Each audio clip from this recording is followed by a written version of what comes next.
Charlotte County government recently held a public information meeting for anyone who wanted to learn more about the Edgewater Drive Phase 2 Improvement Project, also known as EP2. The EP2 improvements include expanding 2 miles of Edgewater Drive from 2 to 4 lanes, replacing 3 bridges, improving 5 intersections, adding a raised median, bike lanes, and sidewalks. No, it's going to be grass. The open house style meeting gave Charlotte County residents a chance to meet and question the project contractor, the design team, and the county employees responsible for the project.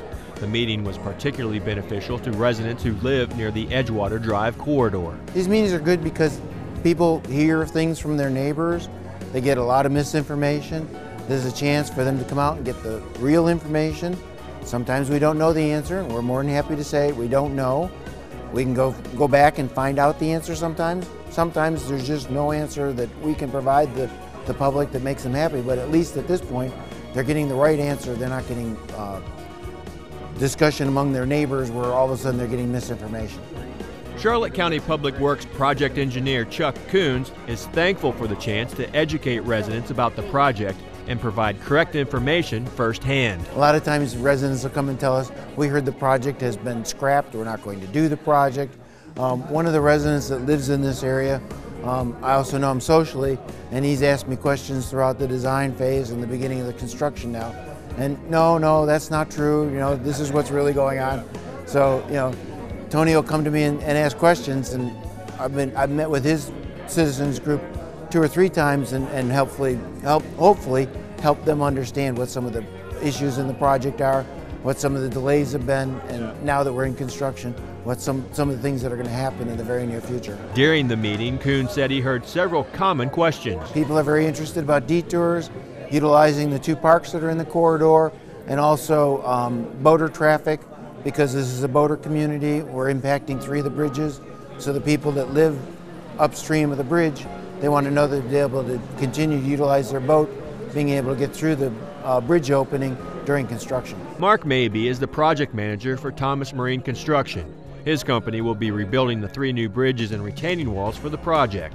While he says boaters will be affected, the plan is to keep the disruptions to a minimum. Obviously in construction it's kind of unfortunate. It happens sometimes, you have to impact them, but for the most part we're going to try to keep there's different spans. There's a 5-span bridge, so we might be working in spans 2 and 3, and spans 1, 4, and 5 are still open for boaters to go through. So we'll try to minimize the impacts we have on the boating traffic. Mabey says boat traffic near bridges will only be restricted during phases of construction that present a potential danger to boaters, and any planned restrictions will be communicated with the U.S. Coast Guard. There's a local notice to mariners that we have to file with the U.S. Coast Guard, and letting them know, what's going on with the bridge, and then they post that. And if you're a boater, I guess that's the gospel. You kind of go by that to know what's going on with the boating traffic. While boat traffic will see limited closures,